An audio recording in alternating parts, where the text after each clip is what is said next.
Soyez abondamment bénis. Amen. Oui, ce soir, nous sommes là pour démarrer ce programme de séminaire qui a comme thème les esprits du siècle présent et comment le vaincre. Amen. Essayez d'avancer. Est-ce qu'on peut avancer? Avancez, avancez. J'aimerais bien vous voir. Oui. J'aimerais bien vous voir. Il y a encore d'autres places. Avancez, avancez. Et ceux qui viendront, qui passent derrière, et vous qui êtes là, commencez par le siège qui sont devant. Nous avons le texte, le premier texte dans Jean 17. Jean 17, nous allons faire une lecture kangourou. Nous allons prendre le verset 9, et puis nous allons prendre le verset 11, et nous prendrons du verset 14 au verset 20. Jean chapitre 17, le verset 9, le verset 11, et puis 14 à 20. Et ce soir, j'aimerais qu'on soit vraiment attentif pour comprendre bien les Écritures, et en fin de compte, nous allons prier. Alléluia. Est-ce qu'on peut se tenir debout pour faire cette lecture? Suivons attentivement cette lecture. Jean 17, verset 9. C'est pour eux que je prie. Je ne prie pas pour le monde, mais pour ceux que tu m'as donnés, parce qu'ils sont à toi. Verset 11. Je ne suis plus dans le monde, et ils sont dans le monde. Et je vais à toi, Père Saint, garde en ton nom ceux que tu m'as donnés, afin qu'ils soient un comme nous. 14 à 20. Je leur ai donné ta parole, et le monde les a haïs, parce qu'ils ne sont pas du monde, comme moi je ne suis pas du monde. Je ne te prie pas de les ôter du monde, mais de les préserver du mal. Ils ne sont pas du monde, comme moi je ne suis pas du monde. Sanctifie-le par ta vérité, ta parole est la vérité. Comme tu m'as envoyé dans le monde, je les ai aussi envoyés dans le monde. Et je me sanctifie moi-même pour eux, afin qu'eux aussi soient sanctifiés par la vérité. Verset 20. Ce n'est pas pour eux seulement que je prie, mais encore pour ceux qui croiront en moi par leur parole. Amen. Amen. On peut reprendre nos places. Alors on a parlé du monde, pas du monde, ils ne sont pas du monde, moi je ne suis pas du monde. Amen. Amen. On va comprendre quelque chose ce soir. Amen. 1 Jean chapitre 5, 1 Jean chapitre 5, le verset 19. 1 Jean chapitre 5, verset 19. Nous lisons. Nous savons que nous sommes des dieux et que le monde entier est sous la puissance du malin. Amen. Amen. Et puis nous terminons avec Jacques chapitre 4, verset 3 à 4. Jacques chapitre 4, verset 3 à 4. Vous demandez et vous ne recevez pas parce que vous demandez mal dans le but de satisfaire vos passions. Adultères que vous êtes, ne savez-vous pas que l'amour du monde est inimitié contre Dieu? Celui donc qui veut être ami du monde se rend ennemi de Dieu. Alors il y a toujours monde. C'est quoi le monde? Alléluia. Amen. Alléluia. Amen. Alléluia. Amen. Oh, gloire au Seigneur. Amen. Jésus est entré dans ce monde par la voix d'une femme. Et en réalité, le monde était déjà piégé par le diable. C'est pourquoi la manière dont Jésus était entré dans le monde était d'une manière stratégique. Il n'a pas attiré le regard. On l'a placé dans une crèche d'une manière simple. Et quand il devait quitter encore le monde, il est sorti aussi d'une manière stratégique. Quelqu'un sur une croix, on est en train de cracher sur lui, comme s'il n'avait pas de force, mais en réalité c'est par là qu'il était en train de prendre tout le pouvoir de ce monde.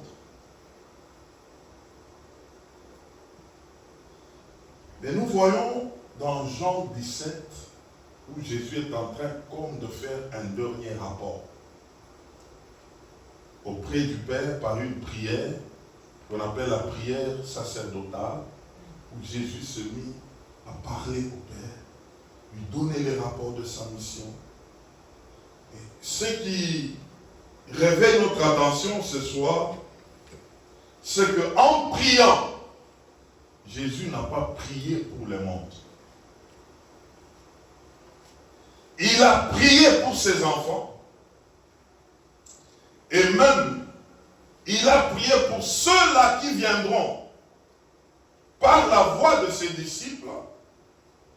Et dans sa prière, il est en train de dire à Dieu de préserver ses enfants du monde.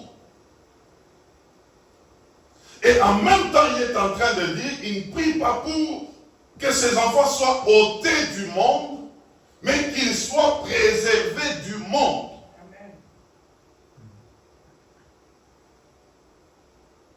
C'est que le monde a un problème. Il n'a pas fait sa prière pour le monde. C'est comme pour dire, pour lui, ce qu'il importait n'était pas le monde, mais c'était ses enfants qui habitaient le monde.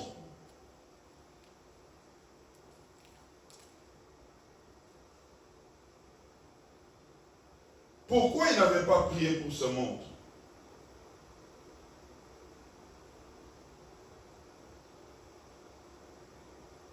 Et comment vivre dans un tel monde où le Seigneur n'a pas fait cas dans sa prière, mais il a fait cas de ses enfants qui habitent le monde.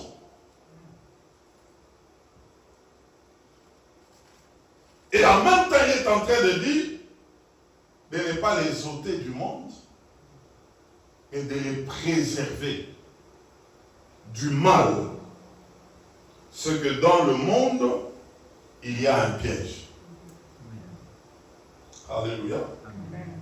Jésus savait que ce monde avait un Dieu. Alléluia. Amen. Est-ce qu'on peut lire 2 Corinthiens chapitre 4, le verset 4. Le monde dans lequel tu te trouves, il y a un Dieu. Je vais commencer par quoi? Si notre évangile est encore voilé, il est voilé pour ceux qui périssent. Verset 4 maintenant.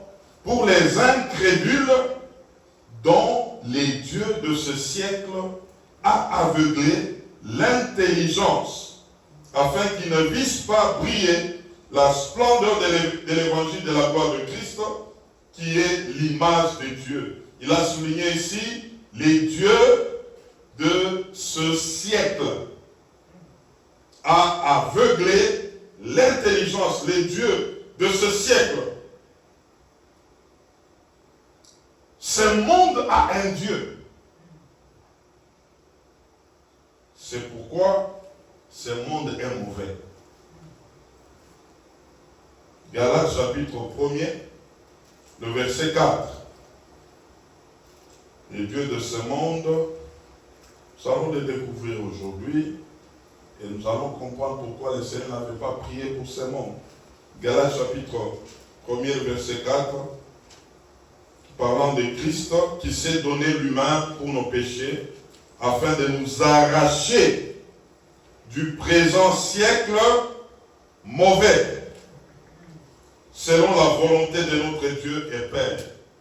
Christ, en sauvant ses enfants, il les a arrachés du monde, du siècle présent. Et ici, il appelle du siècle mauvais.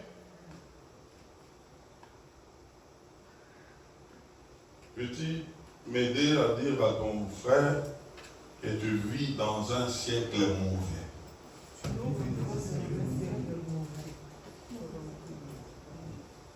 Ce siècle-ci, c'est un siècle qui est mauvais.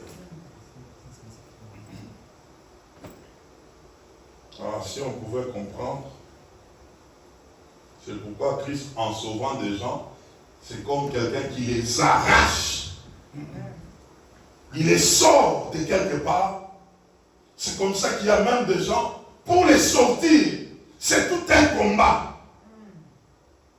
On veut les sortir et le monde veut les retenir. Il y a tout un combat, une bataille pour sortir de quelqu'un du monde.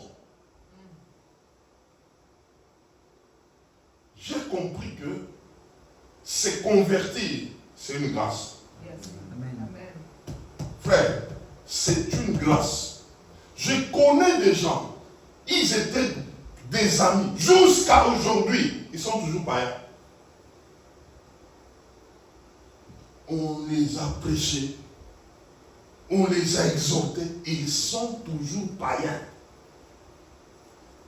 Et puis même quand tu les salues, vous échangez avec lui. Comment tu vas? Oui, ça va par la grâce de Dieu. Mais c'est un païen. Il vit en tant que païen. Il te répond même, oh ça va.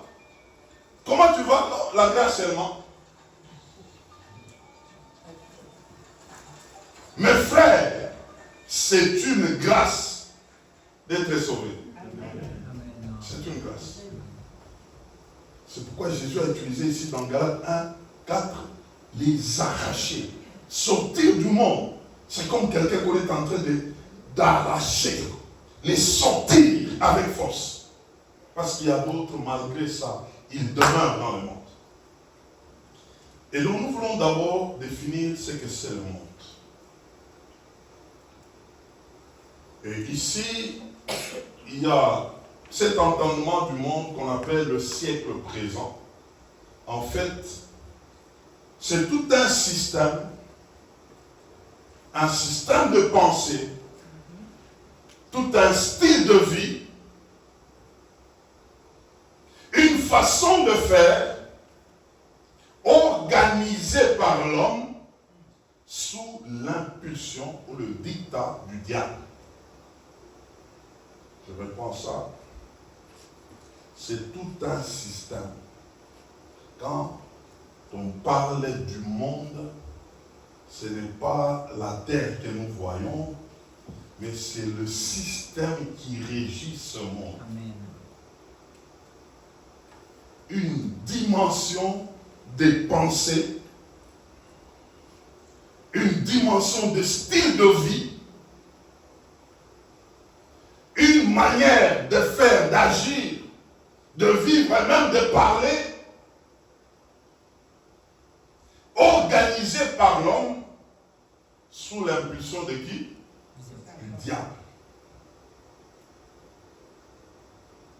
Et donc ça veut dire, c'est Satan qui en est la source d'inspiration.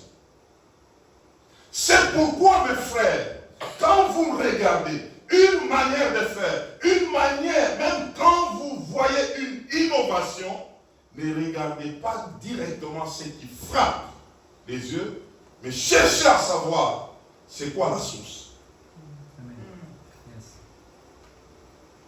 Parce que dans tout ce qui se fait dans ce monde, il y a toujours une source. Il y a toujours une source derrière. L'importance n'est pas de voir ce qui se fait dans ce monde, ce que l'on voit avec les yeux, mais ce qu'il faut savoir, chercher à savoir, c'est la source. Je me rappelle lorsque David avait tué Goliath. David était chez Saül. Puis après, quand Saül, on lui dit, David a terrassé Goliath. Saül a appelé le général, Abner. Il lui pose la question. De qui es-tu fils, ce jeune homme? En fait, l'ampleur de la question de Saül, il voulait dire, quelle est la source de cet enfant? Qui est derrière cet enfant?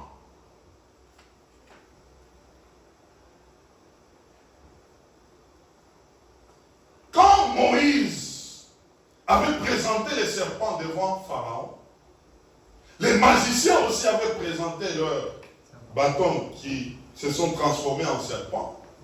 Les serpents de Moïse avaient avalé tous les serpents de Pharaon. Pharaon a bougé. Mais l'un des magiciens de Pharaon a dit à Pharaon, il y a un doigt derrière cet homme-ci. Un doigt de l'Éternel. Il y a un doigt derrière. Donc le problème, ce n'est pas ce que nous voyons là. Le problème, c'est qui est derrière ce que nous voyons là. Qui est derrière? Je vais te poser la question ce soir. Qui est derrière toi? Toutes tes actions, qui est derrière? Qui en est l'auteur, l'inspirateur? Un jour, on attrape les apôtres, on les fouette. On les met en prison. Puis ils sortent miraculeusement. Sans qu'on vienne les libérer. On les reprend encore. Parmi les principaux sacrificateurs, là, il y a eu un monsieur, la Gamaliel. Il dit, non, arrêtez un peu. Ces gens ici, il ne faut pas seulement les arrêter vite, vite. On doit savoir qu'est-ce qui se passe avec eux. Parce que si nous continuons comme ça, il se peut que celui qui est derrière là, ça peut être Dieu. Qu'on les laisse seulement faire, on verra. Là où ça va se terminer. Sinon, on risque de combattre Dieu. Et celui qui combat Dieu, il n'arrivera jamais à une victoire. Jamais. C'est pourquoi, mes frères, dans tout ce que tu peux voir sur ce monde, dans ce monde, tu dois savoir qui est derrière. Qui est derrière. Qui est derrière. Et c'est ce qui détermine même la durée de quelque chose, les succès de quelque chose, l'avancement de quelque chose, parce qu'on doit bien vérifier la personne qui est derrière. Personne qui est derrière. Au commencement, Adam, lorsqu'il était dans le jardin, il vivait sous l'impulsion de Dieu. C'est Dieu qui était la source d'Adam. Et maintenant, quelques temps après, le diable est venu. Il a réussi à séduire Adam. Et quand Adam a succombé, la source avait changé. Adam pouvait vivre, mais maintenant, la personne qui était derrière Adam, c'était qui? Le diable. Alléluia. Amen. Ce soir, j'aimerais te donner une définition ou même deux définitions du péché. Et j'aimerais que tu retiennes ça. Premièrement, péché, c'est écouter l'inférieur pour lui obéir. Est-ce qu'on a compris ça? Oui. Écouter l'inférieur pour lui obéir. Entre Dieu et Satan, qui est supérieur, qui est inférieur? Dieu est supérieur. Dieu est supérieur. Mais Satan a choisi d'écouter l'inférieur et obéir à l'inférieur. C'est là qu'il avait péché. Deuxième définition du péché. Péché, c'est manquer le but de Dieu. Ésaïe 5, 20. C'est-à-dire, à la place de choisir le bien, toi tu choisis le mal. C'est que tu as péché. Tu as manqué les buts de Dieu. Et quel était le but de Dieu? Ésaïe 43, verset 7. C'était pour que l'homme puisse vivre pour la gloire de Dieu. Et donc, quand on manque les buts de Dieu, on vivra pour qui? Pour le diable. On ne vivra pas pour Dieu. On vivra pour la gloire du diable. C'est pourquoi nous retenons ces deux dimensions, ces deux définitions.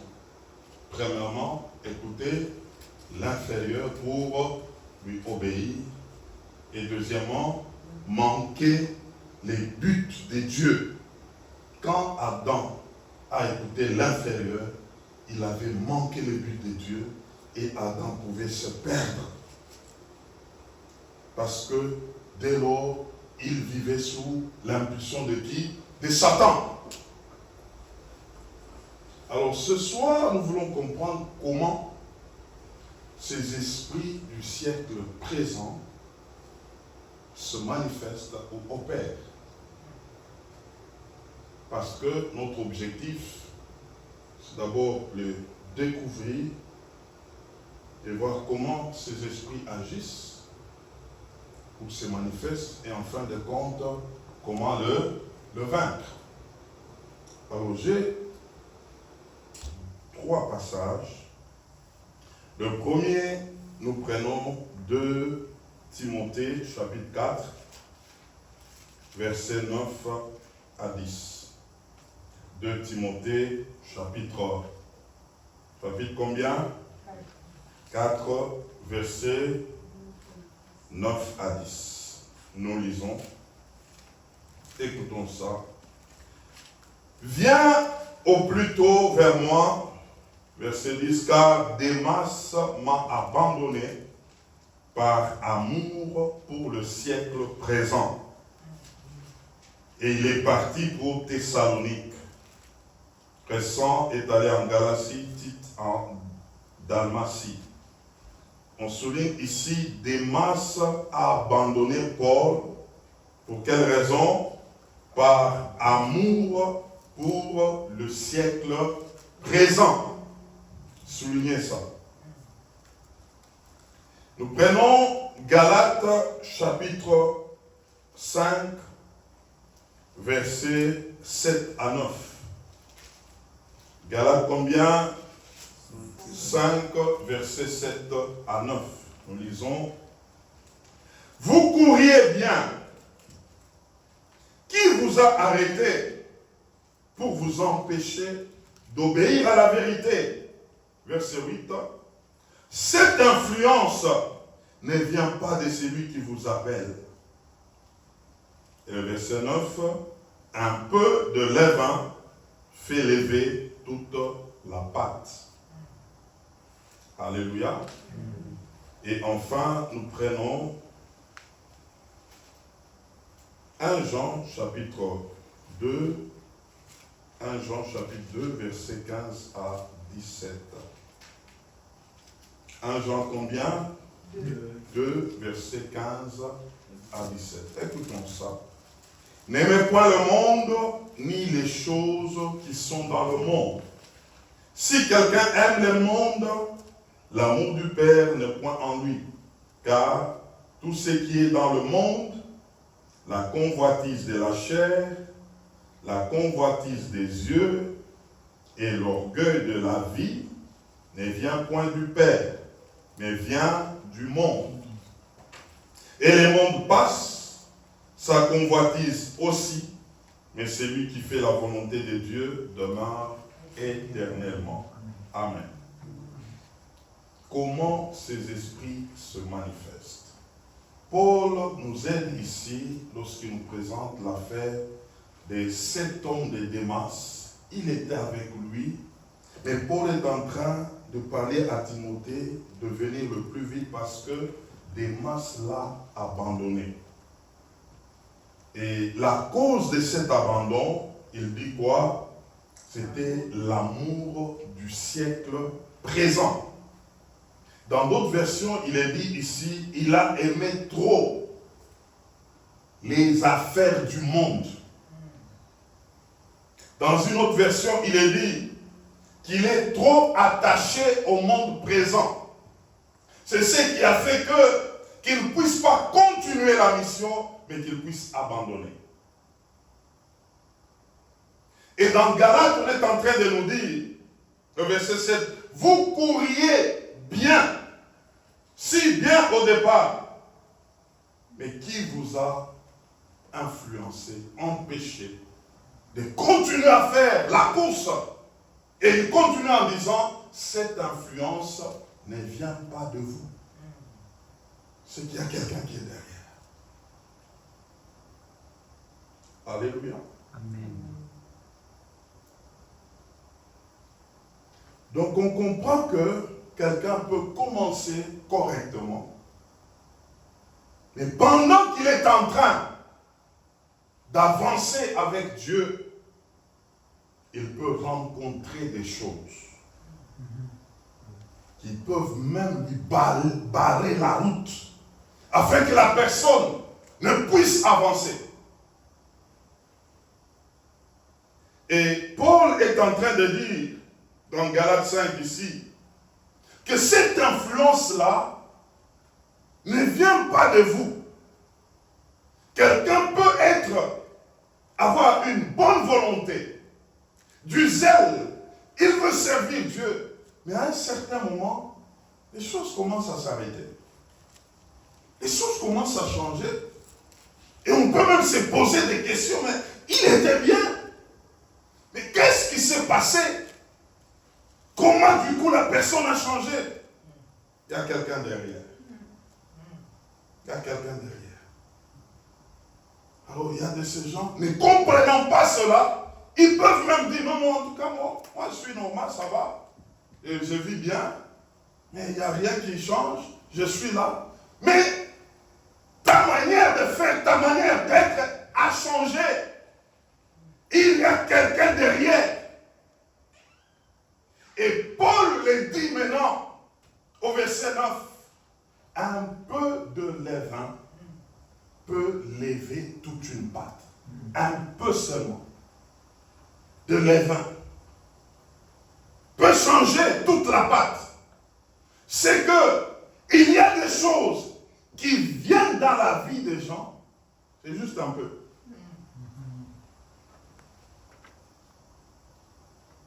Un peu seulement. Non, c'était seulement un peu. J'ai fait seulement un peu. J'ai dit qu'on n'ira pas loin, on fera seulement un peu. Non, ce n'est pas grave, c'est seulement un peu. C'est seulement un peu. Mais Paul est en train de dire, mais un peu là, dès que ça commence, ça sera grave. Ça sera beaucoup. Yes. Ça commence toujours par un peu. Seulement un peu. On ne fera pas quelque chose de grave, on va se tenir un peu à la main. Là. On se tient un peu seulement. C'est seulement à la main, on se tient juste un peu à la main. Ça va commencer un peu à la main, ça va commencer à monter. Tout commence par un peu. Un peu. peu là a fait beaucoup de dégâts. Le diable n'entre pas directement comme ça avec brutalité. Il vient un peu seulement. Commence par un peu.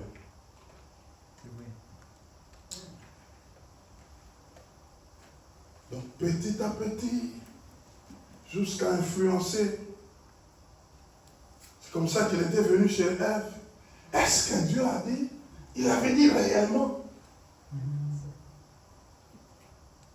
Est-ce que Dieu avait dit seulement?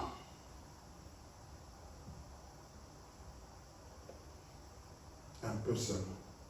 N'est-ce pas, il y a des gens qui disent un peu de vin. Un peu seulement de vin ne fera pas des problèmes. Un peu, c'est un peu seulement. Les un peu là, on va te trouver par terre.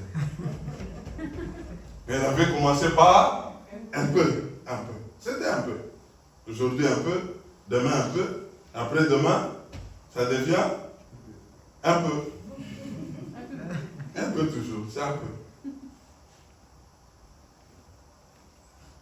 Nous devons savoir que l'ennemi a sa manière de faire. Il vient derrière, il vient calmement, et quand tu lui laisses la porte, il peut s'installer jusqu'à ce que tu t'étonnes qu'il est déjà là, et quand on te pose la question, tu dis non, il n'y a rien, tout est bien, tout est bon.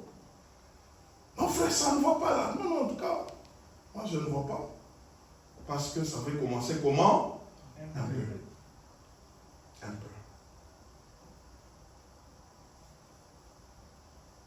Alors, on nous présente, les un peu là se manifeste souvent dans 3 domaines que nous voulons voir ce soir.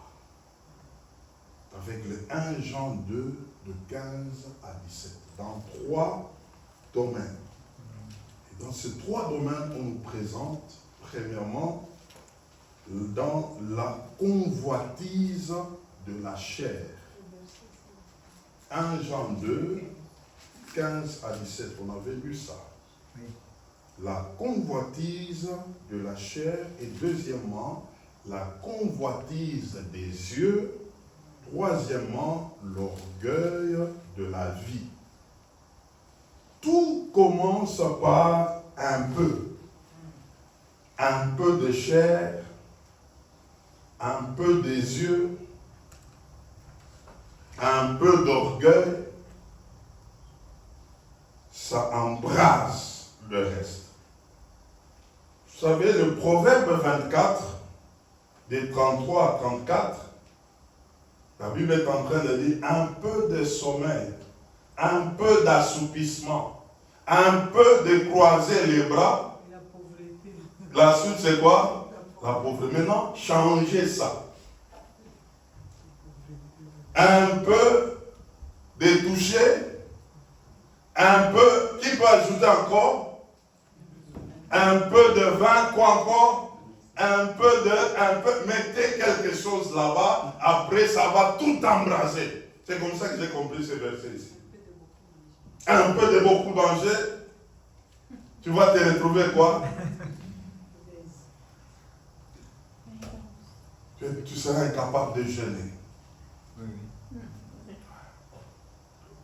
Mettez, réfléchissez sur ce passage. Ça renferme beaucoup. On a toujours parlé un peu de dormir, un peu de... Non, il y a beaucoup d'un peu là. Si tu mets des choses, c'est comme ça que les choses arrivent aux gens. Tu as commencé par un tout petit peu. Un tout petit peu. Ça ne commence pas brutalement. Tu vas voir une dame qui passe, bonjour.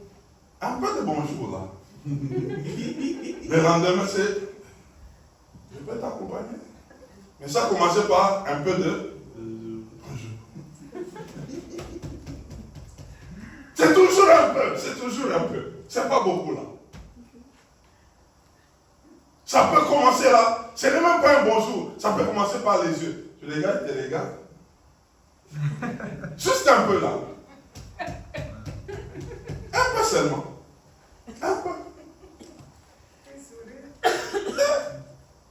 Ça ne fait pas beaucoup de mal, on peut sourire un peu. diable il est subtil. Il faut les connaître. Il faut vraiment les connaître. Alors, comment ça se passe dans ces trois domaines? Premièrement, dans le domaine de la convoitise de la chair. La convoitise de la chair, elle comprend tous les sentiments, le désir qui amène l'homme à se concentrer sur les choses terrestres.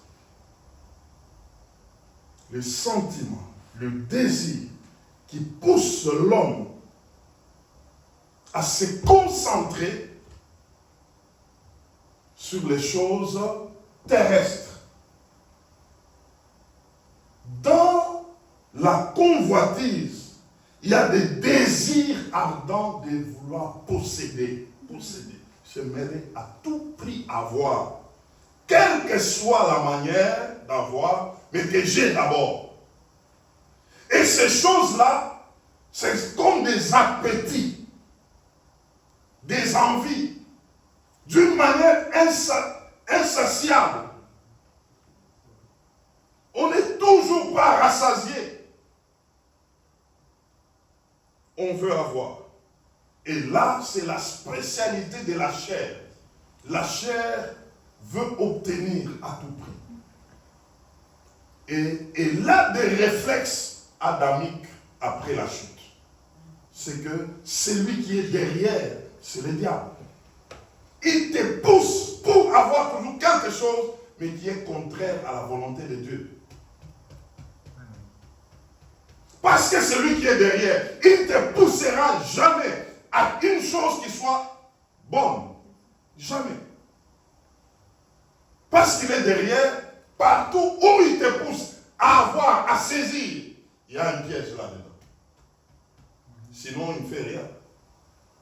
Sinon, il ne fait rien. Il va t'amener à définir ce qui est mal. Toi, tu commences à l'appeler bien. Ésaïe 5, verset 20. C'est ça son objectif. Que tu commences à définir mal les choses. Ce qui est bien pour toi, tu appelles ça mal. Ce qui est mal pour toi, tu appelles ça bien. Il te donne même des mots pour les défendre. Et c'est dans la chair, dans le cinq sens.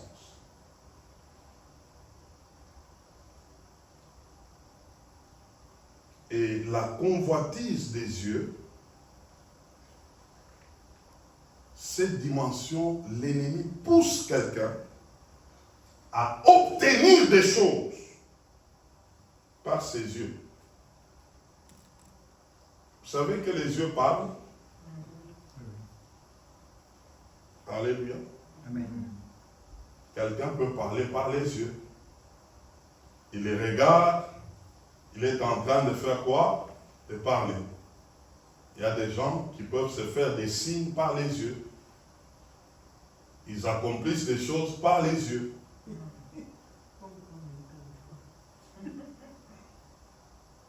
Par les yeux, les affaires sont en train de se faire là. Sous l'impulsion du diable. Les gens, ils ne se sont jamais parlé. Et puis on vous dit, bon, voilà ce qui s'est passé avec ces gens. Mais où est-ce que ces gens ici se sont parlé? Ils étaient où? Les yeux seulement.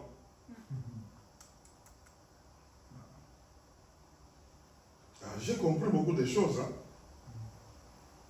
C'est pourquoi Jésus est en train de dire dans Matthieu 5, 28, quiconque regarde une femme et en train de la convoiter, il a déjà commis l'adultère avec elle.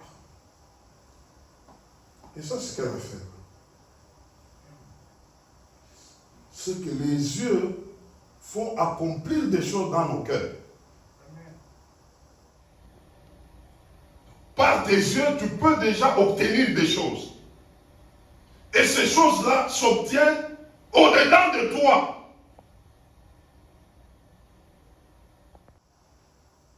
Quand quelqu'un regarde et dit, non, en tout cas, celui-là, je l'ai déjà attrapé.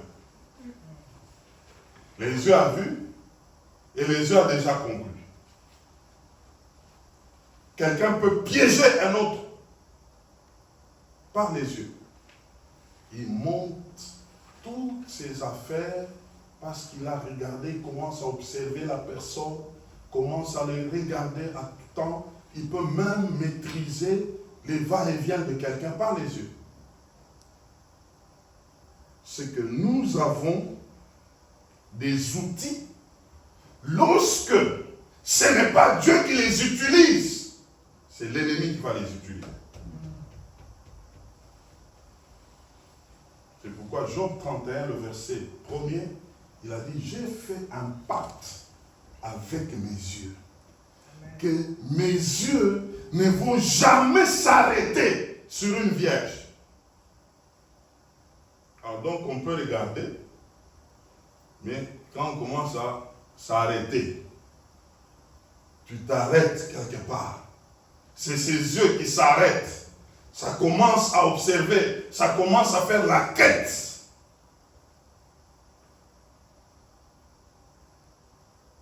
J'ai compris une chose. Tout homme sans Dieu est vulnérable. Yes, yes. Amen. Qui que tu sois, tant que ce n'est pas Dieu qui est ta source, on va t'utiliser. On va te mettre en mouvement. On va t'activer. Il y a des choses qui sont dans l'homme qui attendent que l'activation.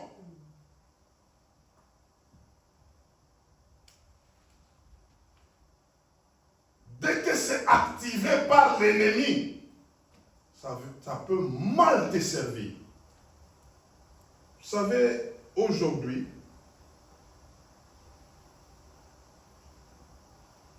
les yeux sont beaucoup utilisés par Satan.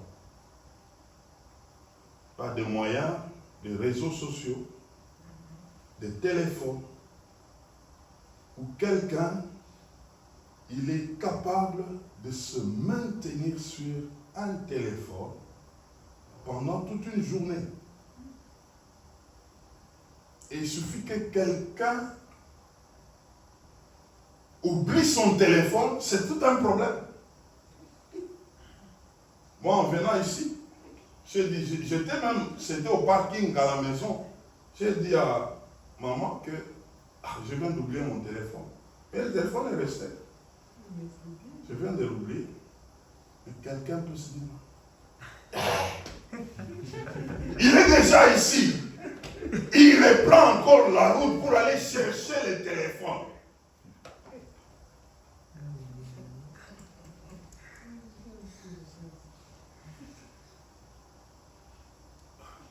J'avais vu, je ne sais pas, une blague ou c'est quoi, sur les réseaux, une dame, elle était en train de préparer dans la cuisine, elle prépare, et son mari, et les enfants, et tout sa table là, tout le monde, chacun sur son téléphone. Sur son téléphone. La dame, elle les a regardés. Tout ce qu'elle fait, personne ne la regarde. Qu'est-ce qu'elle a fait? Elle a pris un plat, elle a mis des fils là-dedans, elle a mis des anciens téléphones, et puis elle arrive maintenant sur la table, elle commence à mettre ça dans chaque plat. Elle met les fils, elle met les... Et tous ne voyaient même pas. Maintenant, quand il fallait manger, ils se sont retrouvés là. Il y avait des fils dans les assiettes là. C'est là qu'ils se sont rendus compte. Ce que tes yeux regardent le plus souvent, c'est ce que tu consommes. C'est ça, oui, oui. C'est ce que tu consommes. Il y a des consommateurs de téléphones. Tes yeux sont tellement utilisés et tu n'es plus au contrôle de tes yeux. On les conduit maintenant indépendamment de toi-même. Tu dois te placer là, on t'a imposé. Tu commences toi-même, quand ça devient des réflexes, tu ne peux plus t'en passer. Mes frères, c'est un problème. Tout ce qui te domine, c'est ce qui te dirige. C'est ce qui te dirige. Donnez-vous des disciples. Nous allons voir par comment les vaincre. Vous savez, le plus grand péché de Salomon, ça c'est d'après moi, c'est que Salomon, il a dit lui-même, il n'a pas refusé à ses yeux tout ce que ses yeux voyaient. C'est pourquoi il s'est retrouvé avec 1000 femmes. Tout ce que les yeux voient, il prend. Tout ce que les yeux voient, il prend. Et ces choses, on peut le voir aujourd'hui. Tout ce que les yeux voient sur l'appareil, tout, tu vois. Il n'y a pas un moment où tu peux dire, bon, paf, j'arrête d'abord ça. J'ai dit non à ça. Je peux dire que non, qu'aujourd'hui, je ne touche pas à ça. Je ne regarde pas des choses. Il y a des gens, même s'il est fatigué, s'il n'est pas sur son téléphone, il est sur la télévision. Mais tu le vois, il est fatigué, il est là. Ça devient, si c'est la drogue, on est en train de les droguer par des telles choses. Il peut même se coucher. Ça devient, c'est ce qui les baisse pour qu'ils dorment. Le siècle présent fait des gens des esclaves. Malgré toi, tu n'as pas de choix. Il faut que ça se passe comme ça. Il dit même que non, il faut que c'est ce qui me baisse. Mais non, ce sont les images, les films. C'est compliqué. Quand quelque chose, je sens quelque chose commence à chercher à s'asseoir à moi, je repousse ça. Amen. Je repousse. Je ne peux pas me mettre à regarder. Le film est là, c'est toi. Je n'aime pas des choses comme ça. Quand je commence à regarder quelque chose qui commence à avoir tendance à se positionner à moi, je dois faire une discipline pour repousser la chose. Pour que je sois sous le contrôle de Dieu. Il ne faut pas que quelque chose d'autre, ça devienne, donc c'est ça. Donc, c'est entré en toi, donc il y a ça, tu dois. Non, ça ne marche pas comme ça. Quand ça commence comme ça, je dis non, ça non. Je dois m'arranger pour te mettre à la deuxième place, troisième place, pour que je reste sous le contrôle de Dieu. Amen. Le siècle présent impose tout un système de vie, de pensée, de faire les choses, et ça devient comme ça. Convoitise des yeux. Je vais parler de Salomon, c'est Ecclésiaste chapitre 2, verset 10. Il n'a pas privé à ses yeux. Tout ce que ses yeux voyaient, il prenait. Tout ce qu'il peut. Et c'est comme ça qu'il y a des gens comme ça. Il est là, il est en train, il s'en vante même. Moi, quand je regarde quelqu'un, moi j'ai déjà vu autant de personnes, j'ai déjà pris autant de femmes, parce que moi je suis comme ça. Il se vante de ça. C'est un malheureux. C'est un maudit. Il ne faut jamais donner à tes yeux tout ce qu'ils veulent. Non. Il faut apprendre à refuser. Il faut apprendre à dire non. Nous allons le voir. Et troisièmement, l'orgueil de la vie. C'est avoir la confiance excessive en soi-même. Dans ce que l'on a. Oui, il est vrai, Dieu nous a introduits dans ce monde, il a placé des choses en nous. Mais quelqu'un qui comprend cela, il ne peut pas s'enorgueillir. Il doit commencer à réaliser que ce qu'il est, c'est Dieu qui a fait ça. Amen. Ce qu'il a, c'est la grâce de Dieu qui a fait ça. Maintenant, l'orgueil de la vie, c'est quoi? Quelqu'un qui commence à se valoriser à cause de ce qu'il a, à cause de ce qu'il est. Ça devient un problème. Et c'est un point qui pousse les gens à faire des choses parce que leur valeur, ils veulent l'avoir par ce qu'ils ont. Or, la vraie valeur, ce n'est pas dans ce que nous avons, c'est dans ce que nous sommes par rapport à Dieu. Amen. Mais lorsque quelqu'un, quand il doit se définir, il doit se définir par ce qu'il a.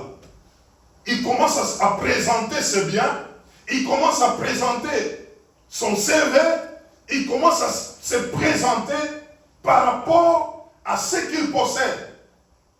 Il y a déjà cet orgueil-là de ce siècle présent. Et c'est comme ça qu'il y a la course au matériel. C'est parce qu'en réalité, on veut se présenter par le matériel. C'est ça le vrai problème. Oh, tu es ici. Oui. Tu as déjà construit chez nous. Oh, quelqu'un entend comme ça. Je ne suis rien. Il faut que moi aussi, je fasse ça. Tu es là. Tu as quelle voiture? Tu es là. Tu as un compte en banque. Les gens commencent à s'identifier par le bien. Et celui qui n'a pas, il va entrer dans la course. Dès qu'il a, les autres les considèrent et lui aussi croit que non, je les ai rejoints. C'est le mensonge du diable. Ce n'est pas des biens qui fait que tu sois quelqu'un. Amen. Si le monde pouvait comprendre. Et ça, ce n'est pas la logique du monde. C'est pourquoi Jésus n'a pas prié pour le monde. Yes. Le monde ne va pas comprendre. Il y a beaucoup de fausses données. Que des gens font certaines choses, ils ne savent même pas pourquoi ils les font. Parce que tel l'a fait. Je veux vous dire, un païen ne sera jamais un modèle. Amen. Jamais. Amen. Mais combien de gens veulent s'inspirer des païens? Et moi, je suis toujours contre même ceux qui enseignent le leadership, donnant les exemples des gens qui ont fait des prouesses dans le monde. Qui est derrière là? Yes, yes, yes. Qui est derrière? Amen. Qui est derrière? Ce n'est pas des bons exemples. Je te rassure que quelque part, l'ennemi a fait quelque chose. Yes. L'ennemi a fait quelque chose. Ça ne se fait pas comme ça. Quelqu'un dit non, non, c'est pas mes entraînements. J'ai bossé dur, c'est là que je suis arrivé à tel résultat. C'est faux, frère. Il y a quelque chose de l'ennemi là-dedans. Amen. Seulement, on ne les dit pas. On ne les dit pas. Le vrai modèle reste le modèle de Christ. Amen. Amen. Et ceux qui ont suivi ce pas, on peut s'en inspirer. Amen. Mais les autres, ils ont toujours quelque chose, ils ne te diront pas clairement. Ils ont fait. J'avais suivi un basketteur, c'était un Américain qui était décédé une fois là. Et à un moment là, c'était avec son hélicoptère, quelque chose comme ça. Et puis quand on a suivi l'histoire, il mangeait déjà. Hein?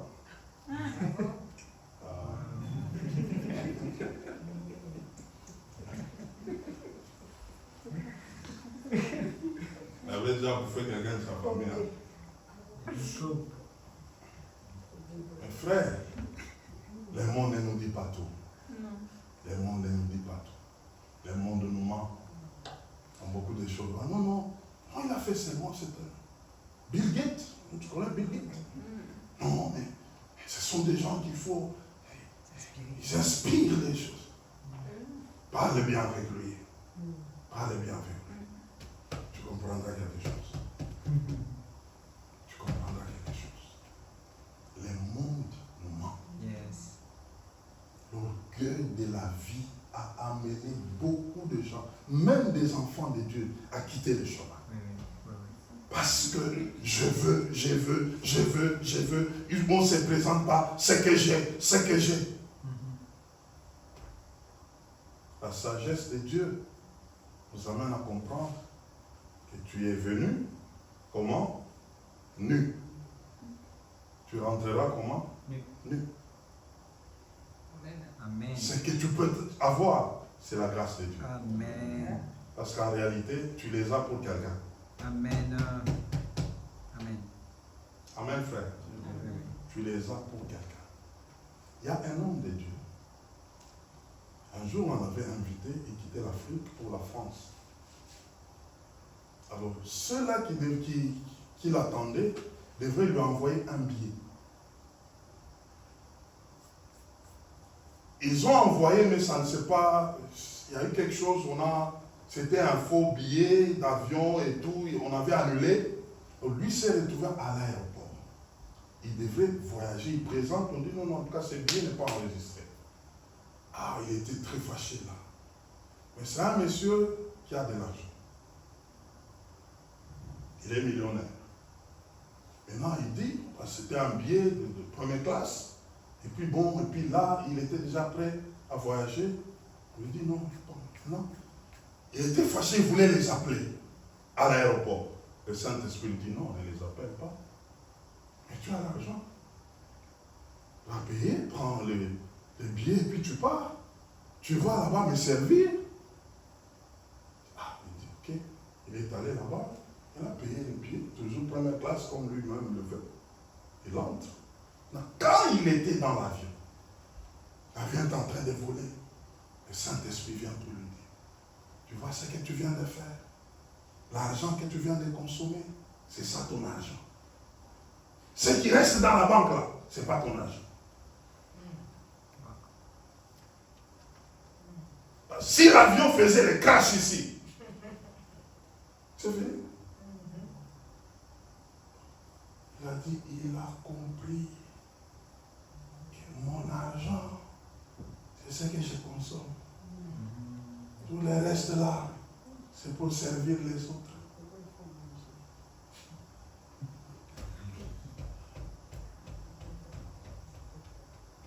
Là, c'est la sagesse de la vie. C'est pourquoi, mes frères, quand tu as, fais-le pour l'œuvre de Dieu. Amen. Fais-le pour le royaume. Parce qu'en réalité, il n'y a rien pour toi. C'est ce que tu as là. C'est ce qu'il y a pour toi. Mais quand tu le fais pour le Seigneur, tu n'as pas perdu. Amen. Tu n'as pas perdu. Et ça, le monde ne te dira jamais. Jamais. Jamais. On doit comprendre. Quand tu veux avoir, c'est pourquoi. Quand tu veux amasser là, c'est pourquoi. As-tu déjà une définition pour ça? Je veux avoir, c'est pourquoi. Je veux avoir 10 maisons. Tu vas dormir dans chaque maison toute une nuit. Une seule nuit, tu dors dans 10 maisons. Hein, ma soeur? Tu as une maison à Dubaï, tu as une maison en Californie, tu as une maison au Japon, et puis bon, millionnaire, il a combien de maisons? 10 maisons dans chaque pays. Là. Tu es en train de construire pour quelqu'un. Et si c'est pour les comptes du royaume de Dieu, tu es en train de faire quelque chose. Amen. Amen. Amen. Là même le fait d'amasser a une raison. Yes. A une raison. Mais le monde nous embrouille. Amen. Nous embrouille. On court à gauche, à droite, on fait autant de choses, mais en réalité, en fin de compte, on finira par dire, un jour, il a tout laissé. Il a tout laissé, ça veut dire quoi? Non, il est mort.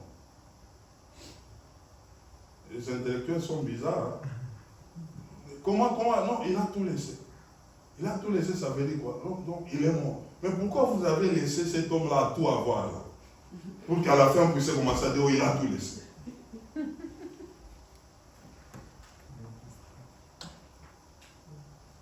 Aïe, aïe, aïe, que Dieu nous aide, que Dieu nous aide. Amen. Comment vaincre ces esprits? Comment les vaincre? 3 choses. Premièrement, nous devons apprendre à renoncer aux convoitises mondaines. Amen. Les renoncements. Tite chapitre 2, versets 11 à 13. La grâce de Dieu, source du salut, nous enseigne à renoncer aux convoitises mondaines. Tu dois apprendre à renoncer, à rejeter, à refuser. Apprendre à dire non. Yes. Vous savez, dire non, c'est un point très fort dans l'avancement de quelqu'un. Amen. Amen. Apprendre seulement à dire non. Il y a des choses auxquelles, frère, si tu ne dis pas non, ça peut t'amener loin. À un moment de la vie, il faut apprendre à commencer à dire quoi? Non, non, non, non, non. Un jour, Moïse, il arrive à 40 ans, il est toujours chez Pharaon. Oh non, c'est lui le prince. Oh non, il a tout. Oh non, mais il n'est pas chez lui. Il s'est dit non. 40 ans, it's enough. j'ai dit non. À partir de maintenant, je quitte. Je quitte ces parents. Je dois commencer une autre vie. Mais maintenant, on lui dit, cette vie-là ne sera pas facile. Mais Moïse pouvait dire, quel que soit l'opprobre, je commence d'abord par dire non. Yes. Oh, je suis venu dire à quelqu'un ce soir, il faut que tu dises non. Amen. Il y a certaines choses qui vont changer lorsque tu diras non. Non, non. J'ai dit non, j'ai dit non. J'ai dit non. J'ai dit non. J'ai dit non. Et si l'ennemi commence à t'écouter de cette manière, tu as marché avec lui pendant des années et tu te réveilles aujourd'hui, tu dis non. Je refuse, c'est fini. Non, mais on est toujours avec toi. Non, en tout cas, c'est fini. J'ai dit non. J'ai dit non. Yes. En tout cas, aujourd'hui, j'ai dit non. Ce que j'ai fait avec toi, oui, je l'ai fait, mais maintenant j'ai compris que là où ça m'amène, c'est vers la mort. Et je dis quoi? Non. Amen. Je dis non. Toute révolution commence par un non. Commence par un non. Et comment ça va se passer par... Non, non, d'abord je dis non. D'abord je commence par dire non. D'abord c'est non. Les restes là, je vais voir. Mais d'abord je commence par non. Non. Non. Au monde, je dis non. Amen. Aux choses de ce monde, je dis non. Amen. À toute convoitise charnelle, je dis non. Je dis non, je dis non, je dis non. Et ces choses-là t'entendent. Yes. Juste le fait de les déclarer, de les proclamer, ça bouge. Que non, non, il y a quelque chose qui se passe ici. Parce qu'on marchait avec lui, mais là, du coup, il a dit quoi? Non. Il a dit non. Il a dit non.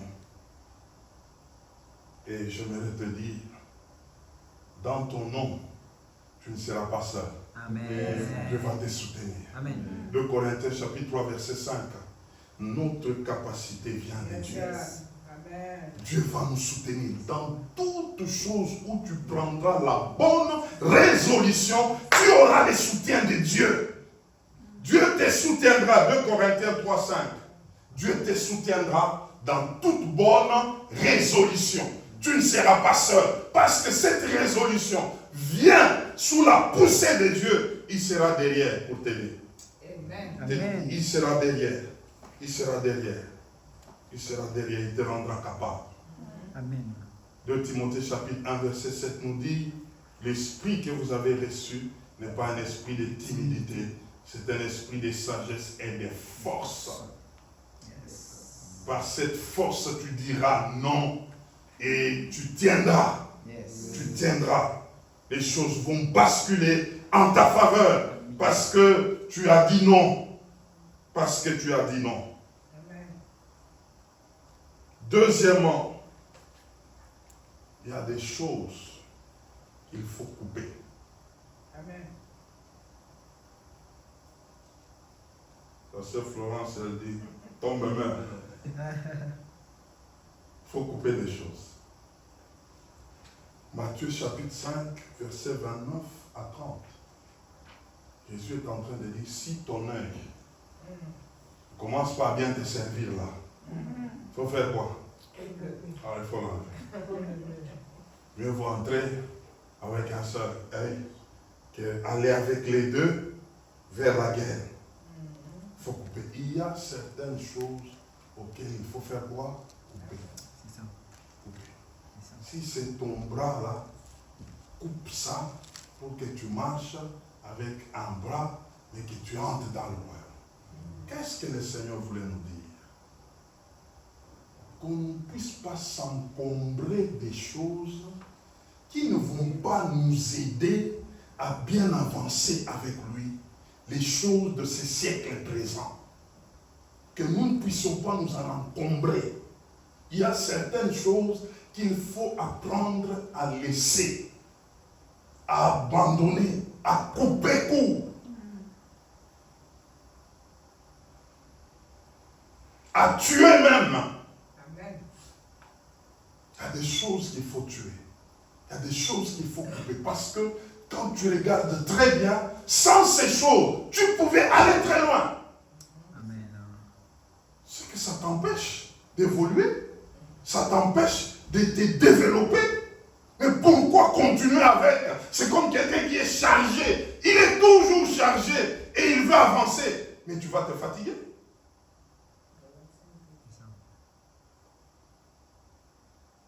Il faut les faire mourir. Il faut les crucifier. Amen. Romains chapitre 8, verset 13. Colossiens 3, verset 5. Galates 2, verset 20. En Galates 2, verset 20, on nous parle de crucifier la chair. Amen. Colossiens 3, 5, on nous parle de faire mourir les membres qui sont sur la terre. Faire mourir. J'ai dit Colossiens 3, 5. J'ai parlé de Romains 8, 13. Et je parlais de Galates 2, 20. Il y a des choses qu'il faut couper. Ces choses nous font de la peine. Ces choses nous chargent. Il faut apprendre à les couper. Et ce soir, dans ta prière, tu vas couper les choses. Amen. Tu vas couper les choses ce soir. Il y a des choses à couper. Il y a des relations à couper. Il faut être violent, frère. Il faut être violent. Il faut être violent. Tu vis, tu marches avec quelqu'un, depuis que tu avances, il ne fait que ramener en arrière. Quand tu parles de Jésus, c'est comme si tu l'as injurié. Qu'est-ce qu'il faut faire? Il faut couper. Yes. Amen. Il y a des relations qui sont nuisibles, qui te rappellent l'Égypte. Il faut faire quoi? Couper. Il faut couper. Il faut couper. Dans les royaumes de Dieu, il faut la violence. Si tu veux bien tenir. Parce que nous sommes en guerre. Yes, sir. Nous sommes en guerre. Il y a des choses qui sont entrées d'une manière subtile, mais pour sortir, frère, on va t'imposer les mains, on t'impose les matins, les soirs, et tu rentres, la chose là revient encore. On t'impose les mains, la chose là ne veut pas te quitter. Et donc si tu as l'occasion que la chose te quitte, il faut le faire Yes. pour que tu sois tranquille. Vous savez, il y a des gens qui se sont retrouvés dans des combats compliqués. Pourquoi? Parce qu'ils n'ont pas compris qu'il y a des choses qu'il fallait laisser, qu'il fallait couper. Mais ces choses se sont tellement habituées à eux, ça devient un problème. Tu les chasses aujourd'hui, il part, c'est comme s'il allait au coin là, tu sors et il revient. Puis demain tu te rends compte que tu es dans les mêmes choses. Et je l'ai fait, non? Il est tellement, la chose là est tellement habituée en toi qu'elle se dit non, moi je ne peux pas vivre sans toi. Ah, ça va aller très loin ce soir. Amen. Ça doit te lâcher, ça doit te lâcher. Ça doit te lâcher. Troisièmement, il faut s'armer de la pensée de la souffrance dans la chair. Mon frère, ça souligne ça bien. J'ai dit quoi? Il faut s'armer de la pensée, de la souffrance dans la chair. Ta chair, il faut qu'elle souffre. Il faut l'assujettir. 1 Pierre, chapitre 1er, verset 2. Qu'est-ce que je dis là? Ta chair doit faire quoi? Souffrir. Doit souffrir. Donc j'ai dit quoi? 1 Pierre chapitre 4, verset 1 à 2. Chapitre 4, verset 1 à 2. Ta chair doit souffrir. Alors ça, j'aimerais que tu me suives bien. Vous savez, mes frères, tout cela, nous venons du monde. Il y a des choses que nous avons eu à faire dans le monde.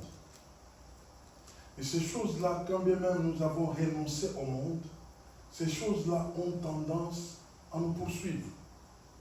Ce sont des choses auxquelles nous nous sommes habitués tellement autrefois que pour les laisser, il fallait beaucoup lutter. Il y a même d'autres choses qui ne sont pas en réalité de péché. Mais parce que j'ai accédé à un niveau où je ne veux plus que ces choses-là aient de l'influence sur moi, d'une manière ou d'une autre, je commence à abandonner d'autres choses qui peuvent être un peu similaires à ça. Je peux accepter d'en souffrir même.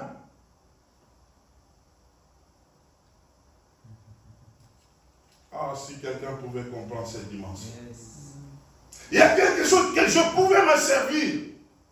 Mais pour la cause du Christ, j'ai dit non, je refuse. Il n'y a pas en soi un péché.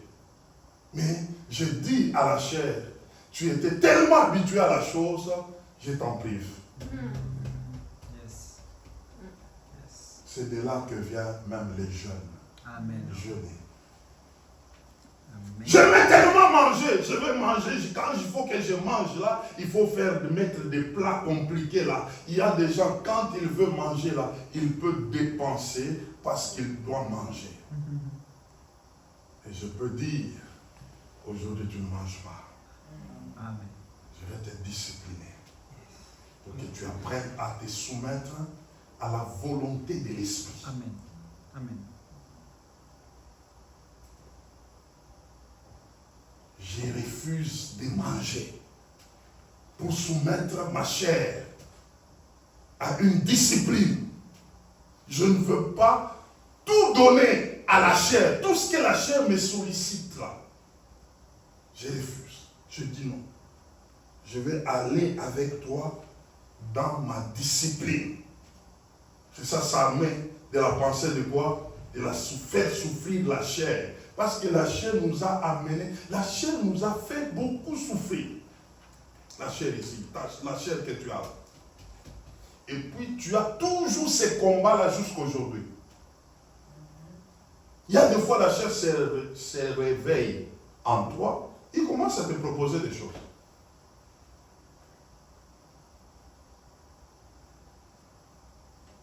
Alléluia. Que je te dise quelque chose. Oui. Nous sommes dans le monde, mais nous ne sommes pas du monde. Oui.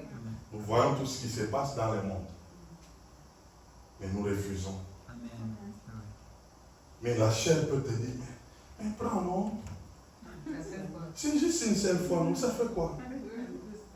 Un peu. Tu sens. Et la chair commence même à te dire, mais regarde-moi, non? Prends seulement. Tu es en train de refuser, mais tu as quand même mal. Mais tu as quand même refusé. C'est de cette souffrance-là. C'est ça. Cette souffrance-là. Amen. Cette souffrance-là. Quand bien même je dois en souffrir, mais je ne cède pas. Yes. Amen. C'est ça. Yes. Tu vois une belle dame. Bonjour. Elle est là, c'est comme si elle dit, je suis là, prends-moi. Et tu regardes aussi, tu dis non, elle est belle. Hein?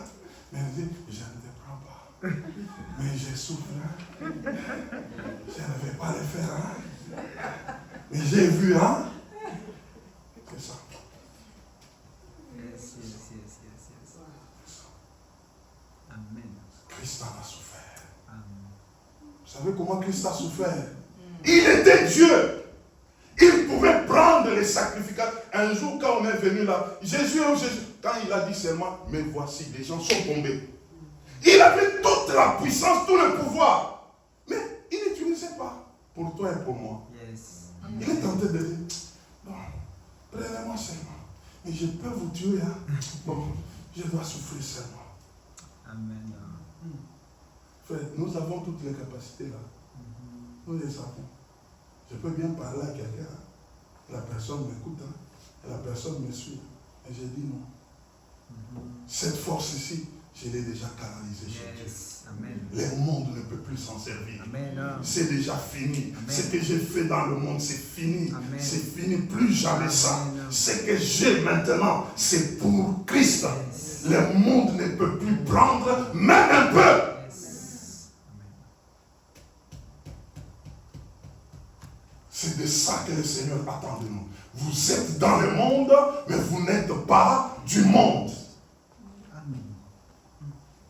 Je peux rouler carrosse, mais à la gloire de Dieu. Amen. Ça fait des affaires avec Dieu. Mais dans le monde autrefois, tu pouvais dire, regardez-moi, je suis quelqu'un. Regardez-moi. Mais maintenant, ce n'est pas je suis quelqu'un, mais je deviens stratège. Avec ce que j'ai comme outil, ça devient un outil du travail du Seigneur. Yes, yes. Amen. C'est de ça. Amen. C'est de ça. S'armer de cet esprit de quelqu'un qui est enfant de Dieu, qui ne souffre pas pour le Seigneur, n'est pas encore arrivé à quelque part. Où il n'y a plus de sollicitations du monde qui marche vis-à-vis de toi. Dès que le monde essaye, c'est un échec. C'est un échec, même si ça peut me faire mal. Mais je veux dire, il faut que tu échoues. Yes. Tu dois échouer. Parce que moi, je suis là pour le compte du Seigneur. Les drapeaux de Jésus-Christ doivent rester debout. Amen. Ça doit rester debout. Amen.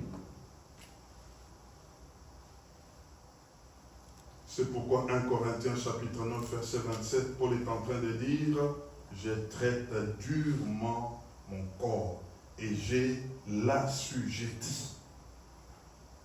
Hébreux chapitre 12 verset 1er est en train de nous dire, nous devons nous débarrasser de tous les fardeaux, nous décharger. 1 Thessaloniciens chapitre 5 verset 10 est en train de nous dire de veiller. Nous devons veiller à ça.